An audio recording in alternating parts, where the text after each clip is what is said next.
अध्यक्ष जी कोई बात नहीं चलिए। अध्यक्ष जी आज आजमगढ़ आए हैं, देखिए क्या कहेंगे? मैं आज इनके पारिवारिक कार्यक्रम में शामिल होने आया हूँ और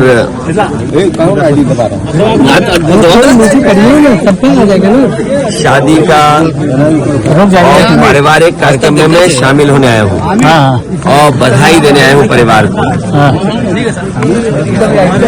ये इस गांव में कोई पहली बार नहीं आए और आजमगढ़ में पिछली बार भी जब मैं आया था तो एक शादी में आया था, अगर आपको याद हो, जून में। और लगातार समाजवादी पार्टी कार्यक्रम कर रही है और मुझे उम्मीद है कि आने वाले चुनाव में आजमगढ़ से ऐतिहासिक परिणाम आएगा। ऐतिहासिक परिणाम का इंतजार पूरे देश को भी है। उत्तर प्रदेश आने वाले चुनाव में सबसे बड़ी भूमिका निभाने जा रहा है और मुझे उम्मीद है कि जनता निर्णय लेगी और भारतीय जनता पार्टी का सफाया उत्तर प्रदेश से होगा। इसीलिए कई बार इस बात को समाजवादियों ने भी कहा और गठबंधन की तरफ से इस बात को कहा गया कि उत्तर प्रदेश से बीजेपी को हटाने का मतलब है देश से बीजेपी को हटना।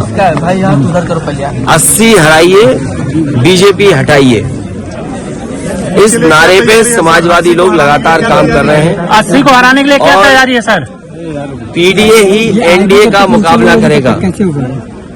पीडीए ही मुकाबला करेगा एनडीए का। और जो पिछले वादे किए हैं भारतीय जनता पार्टी ने, किसानों की आय दोगुनी होना, नौजवानों को नौकरी और रोजगार मिल जाना, आज कम से कम इनको बताना चाहिए कि इतने लोगों को नौकरी दी है इन्होंने, इतने लोगों को रोजगार मिल गया है। और आप में से बहुत सारे साथी होंगे, बड़ी बड़ी मैगजीन अगर आप देखें, टीवी अखबार देखें, विज्ञापन तो बड़े बड़े हैं और सदन में सरकार ने कहा कि 40 लाख करोड़ के एमओयू हुए हैं। अगर 40 लाख करोड़ के एमओयू होंगे तो कम से कम आजमगढ़ में नहीं तो मऊ में नहीं तो जौनपुर नहीं तो बनारस, और बनारस नहीं तो गाजीपुर, बलिया या कम से कम गोरखपुर में इन्वेस्टमेंट तो आया होगा।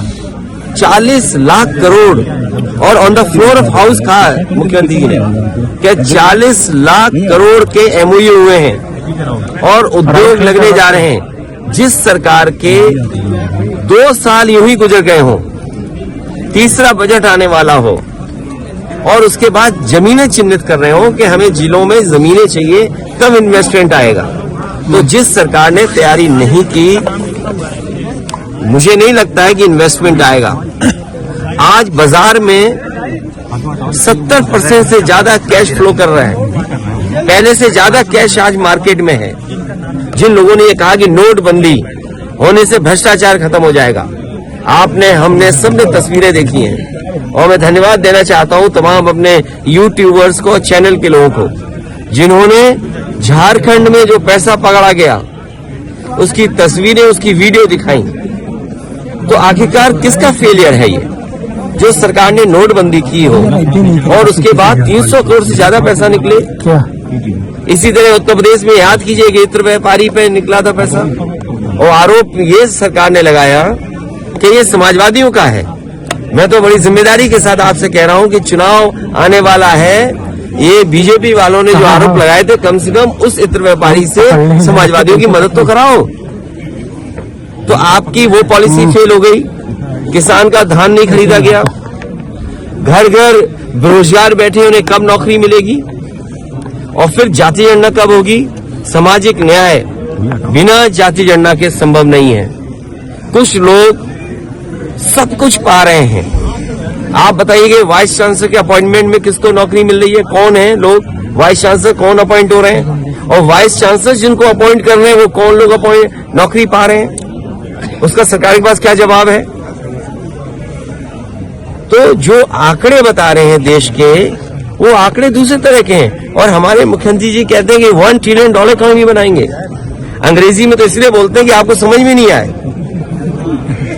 जैसे उन्होंने कहा जीरो टॉलरेंस कानून व्यवस्था में, इसी गांव के आसपास, इसी विधानसभा के आसपास दूसरी विधानसभा में, बताओ एक